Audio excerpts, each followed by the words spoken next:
आपण पाहतात BN news Badlapur नामा। बदलापूरमध्ये शासकीय ग्रामीण रुग्णालयात शुक्रवारपासून विद्युत पुरवठा खंडित होता। ट्रान्सफॉर्मरमध्ये शॉर्ट सर्किट होऊन तांत्रिक अडचणीमुळे शुक्रवारपासून विद्युत पुरवठा खंडित झाला होता। गेल्या 2 दिवसांपासून लहान मुले आणि प्रसूती झालेल्या महिलांचे हाल होत होते।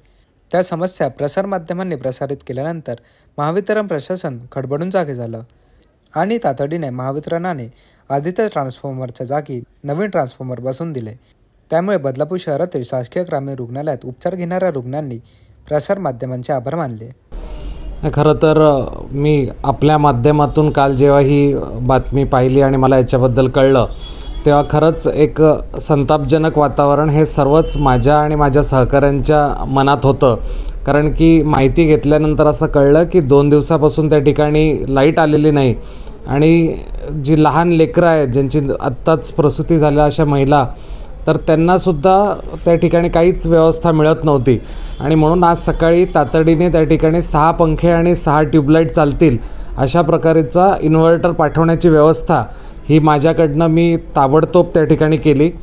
आता त्या विषयाच्या खोलात जाऊन ज्या काही त्यांच्या समस्या आहेत की 2 दिवस लाईट का नव्हती आणि एकच फेज चालू का केली 3 फेज असताना आणि ह्याच्याशी निगडीत सर्व बाबींचं त्या ठिकाणी योग्य ती माहिती ही घेऊन नक्कीच ह्याचा त्या ठिकाणी राज्यस्तरावर शासन दरबारी ह्याचा पाठपुरावा करेन आणि ग्रामीण रुग्णालय जिथे या काळामध्ये सगळ्यात जास्त आपल्या इकडचे सर्वसामान्य लोकांची वर्दळ असते जे आपल्या प्राथमिक गरजांसाठी जात असतात ह्यांना तिथे कुठल्याही सोयीच्या पासून वंचित राहता कामा नये, त्यांना सर्व सोयीसुविधा त्या ठिकाणी मिळाव्यात यासाठी मी या आणि पुढच्या आठवड्यात जातीने पाठपुरावा करेन।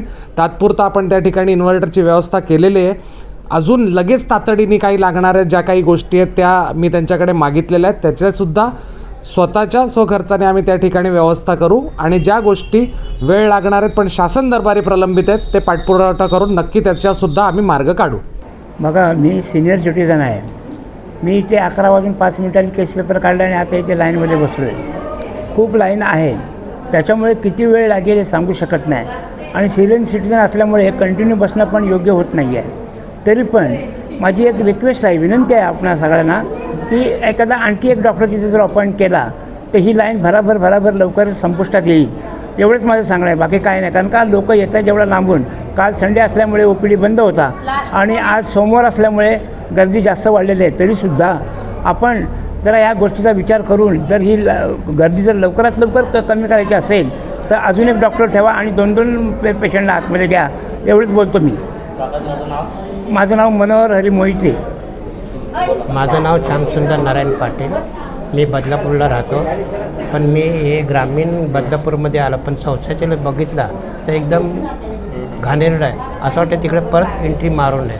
तर हे जरा सुधारणा होईल तर अति चांगलं। बाकी ते त्रास तो आहेच पण हा पहिला त्रास कमी झाला तर लाईट चांगली बनते। रडत होतं, तुम्ही आल्यानंतरच 1 तासाने लाईट आली आणि मग बाळ सगळे शांत झोपते, बरं वाटलं। जरा कसं वाटतं आता? छान, एकदम मस्त। थँक्यू। नाव काय आपलं? अंजली पांचाळ। तुमचं कोण आहे तिथे? माझी मुलगी आहे।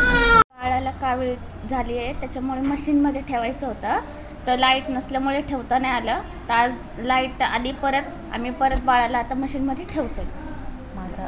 आता बाळ ठीक आहे। मीडियाचे खूप धन्यवाद करते की आम्ही 2 दिवसापासून खूप त्रासात होतो, मच्छर खूप चावत होते पण जसेच मीडियावाले आले तर आम्हाला अर्ध्या तासाच्या आत लाईट आली तर आमची बाळं पण खूप मस्त छान झोपली, आम्ही छान झोपलो। मीडियाचे धन्यवाद। मॅडम तुमचं नाव? छाया जाधव।